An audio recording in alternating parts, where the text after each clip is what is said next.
included, but strikes is what got him out there as a freshman early and often. So they see the value in that, and I think we do have a lot of guys that either right now are capable of doing it or they're committed to doing it. And again, there's always improvement that's needed. So there's several guys that can do that, and that's going to be needed early in the year because whether it's Drew Beam or whoever, 4 innings is kind of a good start in February. So as guys get out there more often than they normally would in May when a starter might go 7, it kind of forces you to use more guys is my point. We'll get more information, and March 14th will probably look different than Valentine's Day. Where's A.J. Russell in his rehab and progression? Is he kind of on that timeline that you would hope for as he returns? I think so, and it's not like I don't talk to Woody or watch his bullpens and talk to Frank, but my first instinct to answer that question is where he looks physically.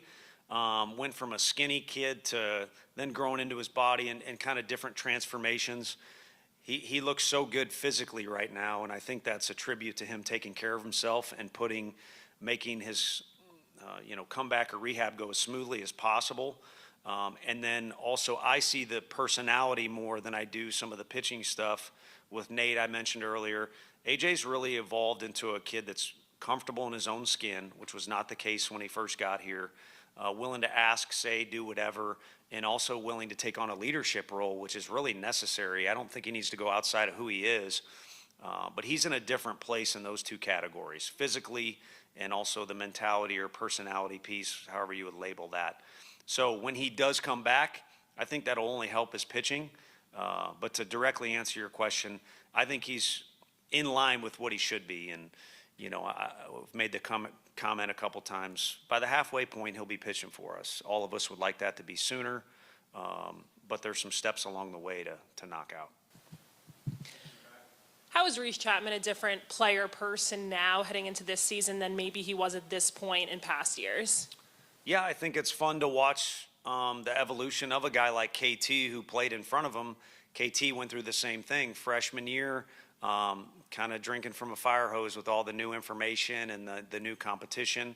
And you got to lean on the guy that maybe is next to you in the outfield for a little bit of advice or learn how to do things. Jordan Beck's out there at the time. So there's this kind of lineage, and C. Scott's been over there. Those guys have all helped each other and learned from each other. And I think Reese has had some great moments, including, playing in Omaha, having success in Omaha, great players to lean on. So he's obviously more mature physically and mentally because he's older. I'd like to speak for everyone in the room and say we're a lot less nerdier or foolish as juniors than we were as freshmen. But he's also got all that stuff behind the scenes that falls under the label of experience that I think will truly help him. He seems to be in a good spot and ran into one yesterday. But like all of our guys, I think it's a definite that there needs to be improvement between now and the first game. And then once the season starts, we'll be looking for our best brand of ball. How has Dean kind of handled all the outside attention this offseason? What would you like to see from him in this final month of preparation? He's the same, to be honest with you. I think he was able to be in that position last year because he was physically ready. Part of it was genetically and just where he was at in high school. He came in that way, but then he worked really hard to become a guy who looked like all the other guys out there in our lineup, even though many days he was the only freshman. And then he's always been a guy that's willing to be outspoken, or you can crack a joke at him or he can crack a joke to you. He asks very intelligent questions. So I don't, to me, on the surface, I don't think much of that has played into it at all, other than he's usually pretty quick with a retort to shut down any, of someone trying to tease him about, now he's a leader or a captain or you got to do this or that. Unless he's fooling me, I just don't see that. And part of that is him being a special player because that's not the norm. And I think I was speaking with John Wilkerson this morning about maybe Vince asked the question, what do the freshmen got to do to have success this year compared to playing in high school? It's just all the externalities. It's you guys. I like you, so I won't call you rat poison or anything evil like that. They do that in other states. But, there's externalities there with social media and other fans knowing, what you did or what you eat or what your girlfriend's name is or any of that stuff. And a lot of it at the end of the day doesn't have anything to do with the job you're trying to do between the lines. And Dean was able to do that as a freshman. I don't see why he wouldn't be able to do it this year. being heavy on left-handed bats that seem like they'll be in the lineup, does that affect the decision-making at some of those spots that are still open and are still competition at? Partly, I think with how crazy analytics are and pitch shaping and kind of the new age of baseball, which some of it might even be over my head, I think the day and age of the true switch hitter, like Cannon, is kind of fading away, it seems like. And then also the value of some of those splits too, maybe is diminishing. I don't know if that's fair to say or not. I guess ultimately that's my opinion, and I think having balance in our lineup is just the number one thing we're looking for. So if it's 6 and 3, or you got the switch hitter in there a lot of the days, that helps. Or if it's more balanced where it's 5 and 4, I think you just want to achieve some sort of a balanced look. And it'll be fun at the beginning of the year to be able to experiment and see, do these two guys back to back, even though they're left-handed, work well together? And again, I'm no smarter than anybody. We don't have those answers. You just observe what you see, and then we want to leave no stone unturned between February 14th and the start of SEC play. Who stood out from that group of JUCO pitchers that you brought in? Well, I think the way Tanner Franklin threw the other day, he stood out. I think there's been a lot of work with him behind the scenes with Frank and the other guys helping out, that it's starting to pay off for him. He's starting to buy in. So he looked really exceptional. If we're just going to go most recent news, but if you're going to go overall news, Arvidsson's shown as good of ability as anyone on our staff to get guys to swing and miss or just feel uncomfortable in the box. So for him, I think he's been that kind of Swiss Army knife like Snead, like we mentioned. He's capable of fulfilling a lot of roles. But the thing we notice in those fall scrimmages is he wants the ball. When the competition, appears to be a little higher of a level, he wants the ball out there. So I think those are two guys that can help us. And, Combsy's looked good for us. He's had moments too where he's been one of the better guys out of the day, and then there's moments where he's not. So I think consistency is something to unlock there. So it's a good group of guys that we've got. Depth-wise, we're looking for some separation, which I think we were kind of saying that last year too with our pitching staff, and it worked out for us. So hopefully some guys sense that, yeah, they're good enough to get some action, but we're looking for separation as well. How do guys like Abernathy and Teagan continue their progression from the fall to the spring? I think, progress is something you always want. Improvement is something you always want. We gave a shout out to Kaizen if they want to give me a free meal. That's a restaurant here in town, but that stands for continuous improvement. You want that, but in a weird way, my coach's brain, or the coach's brain in me, wants to say, just hold your horses. Just because the season is coming around the bend doesn't mean you need to start freaking out. I don't think our guys have seen Tommy Boy, but there's a line in there. It was on the other night, had it on for background noise. JoJo the circus clown or boy, or whatever phrase he uses about freaking out a little bit. Some guys will do that when they see the season coming around the corner. In particular, freshmen think they need to do something new or step up, anything like that. I think they just need to be who they are. Both those guys have performed against guys that are in pro ball right now at a high level, and they're going to see more of that in non-conference SEC. It doesn't matter. So they just need to do what they do. At this point, what's the one thing that we should know about the makeup of this team? Well, it's new to me because the fall was good. It was unlike last fall where everything was kind of hunky-dory from the get-go. It was almost like, well, don't mess this up, or how can we add to this, or we got to get creative. This was more of a traditional building up phase, and I think there was a lot of positives out of the fall. It ended well. But when they came back in January, I didn't say anything to them. Maybe Hunter Inslee did or something. I don't know. But they just seemed to have a little more personality and a little more energy to them. So it'll be interesting to see if they can keep that level of those two things or other positive traits, or even better, build off it. But I think they're the 2025 team, and they kind of want to put their own stamp on this particular year with, this is our personality.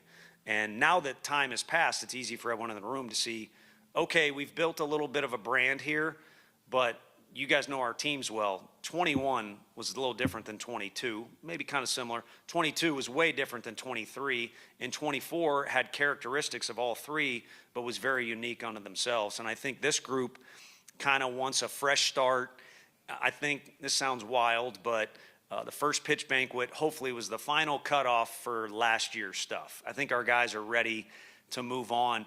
The one positive about Vol fans, they'll celebrate better than anybody in the country. The one other caveat that comes with that is they've celebrated so much and talked so much about things. I think our guys are ready to move on and kind of use this blank canvas they have and start splashing some paint on there, if I could go crazy with the analogy there.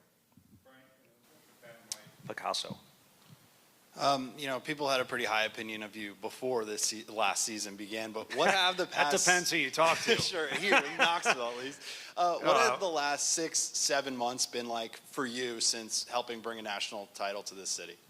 Well, I've already said it, so if anyone was like, well, that's dumb to say, then it's already been said, but it was pretty taxing on our group of coaches. You don't realize how much an added 1 week or 2 weeks, what it does to you when you lose that in the summer. You're playing catch up. And then you sprinkle in, well, let's go to this event or that event, which are great to experience. But now that's one more day you lose of progress. Without boring you, the recruiting rules had changed about 18 months ago, but really where it affected was this fall, or where you felt the effect.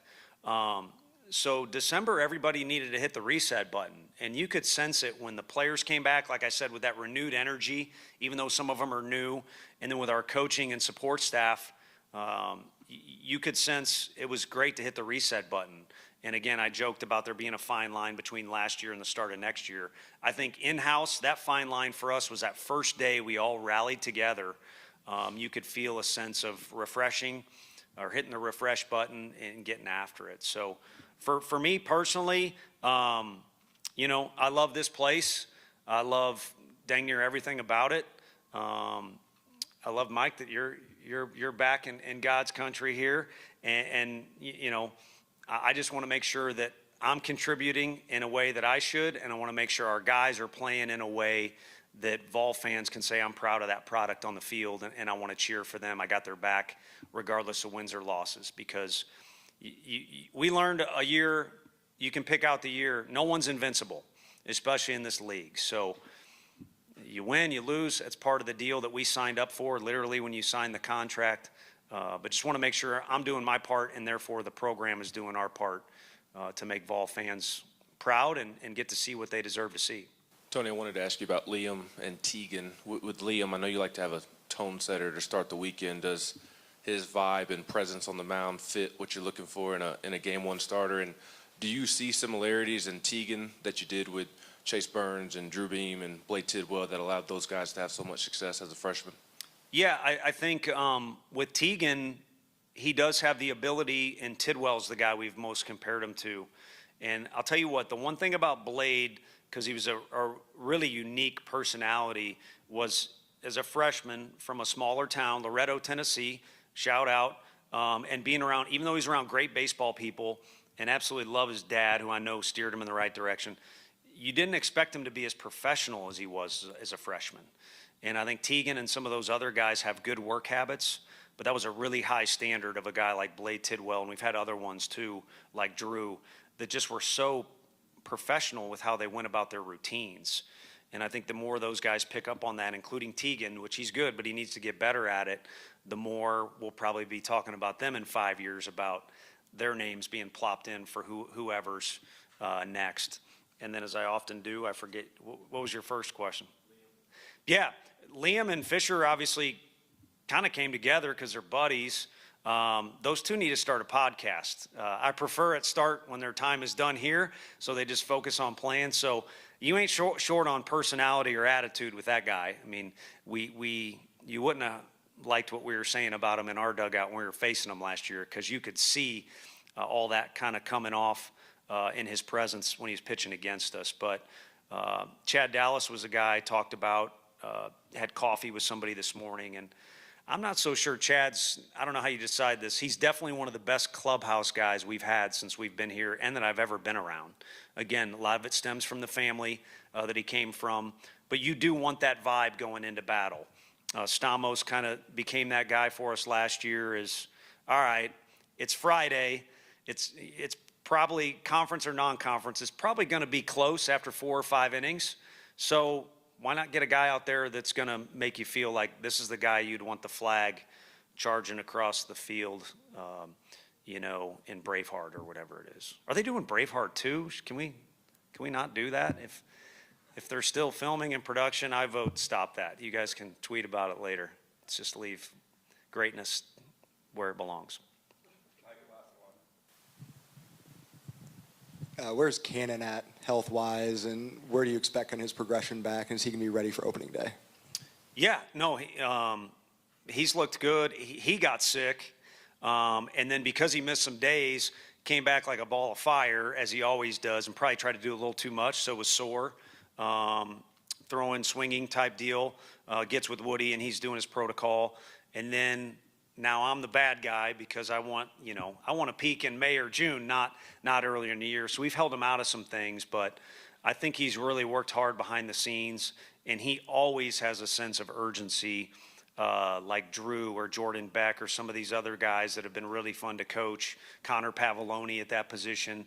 It's fun when you got to tame the guy down, and I don't mind him giving me some grief if we're trying to do that as opposed to trying to light a fire, but he's got a sense of urgency at all times to him. And the good thing about having one more year in the program and one more year just in college, because NC State's as good of a program as anybody too, he's got a lot of experience behind the scenes too, like Reese, and that sense of urgency is a little more under control. Everything is a little bit, just more mature for brevity's sake. And that's crucial to be in a leadership position like he's going to be, not just on the field catching, but just in the locker room with his presence. So, thank you all.